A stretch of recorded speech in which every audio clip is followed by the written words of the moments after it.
Okay, good morning everyone. Happy New Year. I just returned from the Middle East yesterday afternoon on our second bicameral bipartisan congressional delegation trip. We had the entire same delegation that was traveling in October when the Hamas attacks occurred. We were at that time in Saudi Arabia and then traveled to Bahrain and to Jordan and then eventually to Israel. We were there 3 days after the Hamas attacks and had an opportunity at that time to meet with affected families whose family members had been taken hostage and with the Israeli leadership, including Prime Minister Netanyahu and opposition leader Lapid. The purpose of that trip was focused on helping to advance peace in the region, to meet with the leadership of Abraham Accord countries, including Israel, and obviously the mission of that first trip changed. We felt compelled and focused on traveling back as a delegation. There were two additional members of Congress there with us that had not joined us on the first trip. And our purpose and our mission was to make sure that we could send a strong message to Israel and to Israelis that the United States Congress stands resolutely by Israel in her essential goal of eradicating Hamas as a threat and making sure that we sent a strong message that we must secure the release of the hostages. And that was the purpose of our trip to the rest of the region. While there, we met with the Prime Minister of Qatar. Obviously, Qatar has hosted Hamas leaders and been a critical component of the negotiations and moving through the negotiation process with the assistance of the United States between Israel and Hamas to secure the release of the hostages and end this conflict and end the threat that Hamas poses. We also traveled to Egypt, which was not on our first itinerary. We met with President al-Sisi and really made it very clear that their engagement, their continued engagement with, as a nation that has a peace treaty with Israel and has had peace with Israel for 40 years, that it was essential that the Egyptians remain engaged in helping to secure the release of the hostages and also continue to advance the idea that we have the possibility for peace in the region. The tough conversations were in Qatar, and we were very clear with the Qatari Prime Minister that they have considerable leverage, and our expectation in this bipartisan bicameral congressional delegation was that they use it. That if they were not going to aggressively, incessantly pursue a resolution to this conflict and bringing hostages home, especially our 6 remaining American hostages that are still in Gaza. And by the way, on October 7th, when Hamas inflicted its brutal attack, they killed 30 Americans. And I just think that there's not been enough spotlight on the fact that 30 Americans lost their lives savagely at the hands of Hamas on October 7th, and 6 are still in their custody as hostages. So our message to a person was, we appreciate your engagement. We appreciate our relationship with Qatar as a strategic non-NATO ally. We have a significant military base, the second largest in the world, in Qatar, and our expectation based on our relationship is that they will use their leverage to successfully negotiate the release of the hostages and help bring an end to this conflict. And we traveled to Bahrain as well, where that is an Abraham Accord country, and met with the Crown Prince, who's also their Prime Minister. We had met with him when we were there the first time. Bahrain is a really significant ally of the United States, has been really the most supportive, and the the Crown Prince in his own name, and we told him repeatedly that he deserved tremendous credit for unequivocally condemning the Hamas attack. Really the only one in the region, the only Arab leader in the region that did so, and that has appreciably and repeatedly demonstrated that he intends for his nation to be a real Abraham Accord partner and advance the cause of peace in the region. That there's considerable. That's obviously at a time like this, there's considerable risk. While we were in Israel, we made sure we met with hostage families, American hostage families, expressed to them that we wanted to make sure that we came to Israel, that we came to the region, and that we weren't just, it was important that we not just sign statements and issue press releases and be united in our position from thousands of miles away. We wanted to make sure that the Arab leadership in the region understands that the United States is making this a priority, and it is bipartisan, and we expect those with leverage that are our friends to engage fully and spend. What I said to the Prime Minister was that my expectation was that he spend his considerable political capital. Otherwise, at the end of the day, which is what I said, all Qatar is left with is being a host of terrorists. I mean, if nothing gets produced from their leverage, then that's all they have, and that their reputation was at stake. And it was a productive conversation, especially because it was delivered in a bipartisan way from both sides of the Capitol. And in Israel, we had an opportunity to meet not only with the families of American hostages. Many of us have met with them, and now these are friends. Now we've had many meetings with many of these families. But we also went to kibbutz Nir Oz, which was the kibbutz that was probably the hardest hit. These photos are from the burned out houses that Hamas terrorists set afire with people in them, by the way, many of whom were burned alive. Obviously you can see the bullets that were sprayed. We're talking about AK-47s that were sprayed into houses, into community rooms. The devastation there, and I have other photos that I can share. This is from a bomb that was thrown into this house that literally blew the door off, and I don't know the result of the wounded or deaths there, but you had a huge portion of that kibbutz whose residents were killed that day, and then many who are still hostages. In talking with Prime Minister Netanyahu, who we had an opportunity to meet both on October 10th and while we were there, we were clear in our solidarity, and I also encouraged and urged him to make sure that in his communications with his coalition, that he has several extremely right-wing, extreme members of his coalition who are saying wholly unhelpful things, like suggesting that Gaza should eventually be run by Israel and by Israelis. And that is not something that would be productive or helpful. Israel is not and should not be taking back Gaza. That's not their intent. The Prime Minister made that clear, and has made it clear publicly. But his is a coalition that isn't as tightly knit, for example, as our congressional delegation was proud to be. And so making sure that we can keep laser focused on releasing the hostages and bringing the conflict to an end when Hamas is eradicated was our message. Happy to take any questions.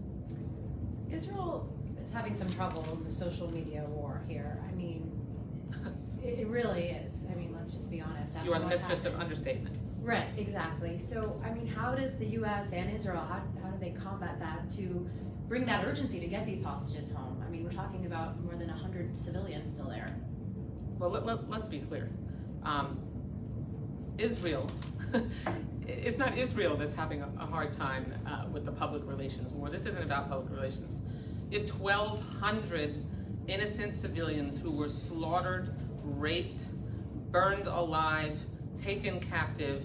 There are babies and young preteens and high school students, college students who were savagely, brutally murdered. And on top of that, thousands more wounded. They still have over 100 who are being held hostage with, questionable status as to whether they're alive, injured, how they've been cared for, other than the stories that the hostages that are coming back. I think it's important to note that the recent polling in the United States shows that the overwhelming majority of Americans strongly support Israel. Strongly support Israel's mission to eradicate Hamas. I mean, who in this nation would accept a terrorist organization living on our border and being able to continue living there after slaughtering thousands of our residents? We had it happen on 9/11. Can you imagine if after 9/11, the terrorists that perpetrated that horrific act and killed almost 3,000 of our people, that they were allowed to continue to live on our border? Americans understand that, and they support Israel's right to live in peace with their neighbors, to eradicate a terror threat, and for the United States and under President Biden's leadership to push to bring those hostages home. So I think what we're seeing is a lot of outsized attention to the sexy nature of the protests, which, if you look at the polling, which there's been several different polls recently that show lopsided, overwhelming support for Israel and for the way the president has been handling the conflict. And so, but that's, the media always does that. No offense to you guys, but, the bleeds it leads nature of the pro-Palestinian protests make it seem, I think, provide a distorted view of how the American people really feel about this. What would you like Congressman, you brought up the polling, though, and the polling does show significantly less support for Israel among younger voters. That's what's been shown in all the polls. What do you think is the reason for that, and what do you want to try and do about that? Quite frankly, the reason for that is TikTok and social media and the source of news that most young people get their news from. If you look at TikTok, which is a horrific actor when it comes to the social media platforms, the access to hate and disinformation and misinformation that goes unchecked on TikTok and other platforms as well, where the social media companies are not acting responsibly, but particularly TikTok, in sifting through and having enough moderators that they employ to take down and to flag disputed information, so that people have the young impressionable minds have the ability to sift through fact from fiction. That's a responsibility that I have been pressing the social media companies, as you probably remember, because I co-chair and founded the Interparliamentary Task Force to Combat Online Anti-Semitism, which is an international parliamentary task force that we convened around the world with the parliamentarians from around the world to try to make sure that we can hold the social media platforms accountable. There is, obviously the younger you are, the further away, Tony, you are from the Holocaust generation, from the World War II generation, from it being common knowledge that 6 million Jews were murdered at the hands of the Nazis. So the distance of time and I think the thinly spread nature that people get their information, especially young people, and the questionable sources from which they get it from is a big driver of that. I mean, you have I can't remember the exact percentage, but you have an outrageous, unacceptable percentage of young people, I think under 45 years old, who either didn't know that 6 million Jews were murdered in the Holocaust, or have doubts about whether that happened. What would you like to tell Americans who agree that Hamas is evil, and you actually brought up Gaza, but they are concerned about the amount of attack and deaths going on in Gaza and the effort to eradicate Hamas? Well, I'd like to tell them that this would never have happened, and the war would not exist if Hamas had not attacked Israel and killed 1,200 of their citizens on October 7th. Had they not taken 240 people hostage, over 100 of whom they still hold, you would not see a war in Gaza if they just released the hostages and end their stated mission, which they have publicly said since October 7th they're committed to repeat, to eliminate Israel and kill Jews. In fact, I would point those individuals who are concerned, and look, civilian deaths are tragic. But Hamas uses they don't have any regard for even the lives of their own people. They use their people as human shields. They put their headquarters and their base of operations under hospitals and civilian apartment complexes, and they intentionally keep their people in harm's way. And their spokesperson said publicly that these are just casualties, that these are just casualties of war, and that's going to happen. They've even been questioned why the money that they received, which they were provided from Qatar, why did they not spend it on bomb shelters and protections for their own people and ensure that their own people, if they were planning this, were prepared for the inevitable response from Israel? And they said, because we have to build the tunnels, because our focus was protecting our militants. Is there any effort to protect more civilian lives in Gaza as this war rages on? Israel as an actor on the world stage when they are at war is probably the most responsible country in terms of the precautions that they take, the leafleting, the notifications, the cell phone contact, the ability, the steps that they take to make sure in advance that people are warned that they need to clear an area. That's probably happened less in the fog of war, because, and in particular because Hamas has made it nearly impossible for civilians to get out of harm's way. But like I said, this is a tragedy of Hamas's making, and that's why you can see the increase in the percentage of Palestinians who live there who have turned against Hamas and who are very upset and angry that their lives have been destroyed by the hate that is and venom that Hamas has for Israel. There have been horrific reports of the sexual violence that's happened. Yes. Why do you think that's not getting more attention? I know there have been a couple of articles that have started to come out with the evidence, but why do you think that's not getting the attention that some events in the past have? Very frankly, because there seems to be an asterisk for sexual violence against Jews. It's the expression "Me Too," unless you're a Jew. I'm appalled at the progressive women's organizations, at the UN Women, and I've signed letters and spoken out against the fact that, UN Women, it took them 7 weeks before they even acknowledged and sort of condemned, not even unequivocally, the sexual violence that occurred. We're seeing more and more now the forensic evidence that has come out, the stories, the firsthand stories that are being told. What's devastating is that there seems to be such a hatred of Jews, and even among those who would never publicly say that they are anti-Semitic, there is this latent, deep-seated anti-Semitism built over millennia that somehow don't allow people to feel empathy for Jews. And it's disgusting.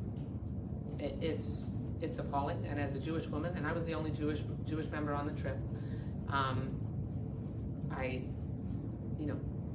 didn't have to emphasize it. It was very obvious.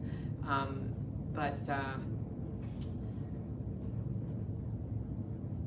as a mom with young adult Jewish daughters and a young adult Jewish son, I want to make sure that, and it's part of what has driven me to stay fully engaged in this fight, and to travel thousands of miles yet again, to be there directly, to make sure that I used every ounce of power and influence that my platform allows me, and to as a senior appropriator who provides resources, military in particular, to some of these nations, that they understand what our expectations are, and that as a Jewish person and as a Jewish leader, I want to make sure that I can help make a difference generationally. We have an expression in Judaism, lador v'dor, from generation to generation, and I'm hopeful that my actions and my involvement and my colleagues who all stood together, that our efforts help make a difference for the next generation.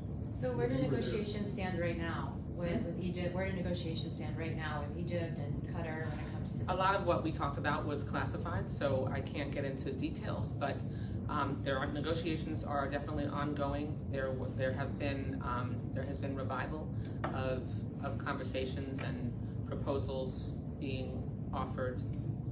I can't really say much more than that, but this was a critical time for us to go to deliver the message about how critical it is that the leverage of Qatar in particular, and Egypt as well, with the relationship that they have, that it be managed and utilized, and that political capital be spent, because they can make a difference. And frankly, if they are not going to do that, if Qatar in particular is not going to do that, we wanted them to understand that there would be consequences, both to their reputation, as well as to the relationship. And one of Did you meet with any victims of sexual violence when you were in Israel? Not that they shared. And how, you said at the beginning, But we did meet with family members who had family members that experienced sexual violence. And you said at the beginning that Congress was standing resolutely with Israel. Is Congress standing resolutely with Israel? No What's question. the evidence of that? I mean, we've had repeated votes over and over and over again that demonstrate that the United States is standing strongly with Israel. Congress is. We need to get the emergency supplemental funding, the $14.3 billion. We need to get that passed and sent to President Biden's desk. The one thing I'll say that continues to be deeply concerning is that Speaker Johnson continues to dig in his heels on insisting that there be a, quote, pay for, like the cuts to the IRS that he included in the Israel supplemental that we passed, that I voted against, that I voted for, but expressed very grave concerns about the precedents that they were setting in conditioning that aid. And so that has to get sent. That we need either a clean Israeli supplemental, or we need to pass the package that includes support for Ukraine, Taiwan, and the funding for the border. That's essential. Last question. yes, one of the hostages that escaped and was mistakenly killed by the IDF had a South Florida family. Did you by any chance talk about that, if you're able to speak on that?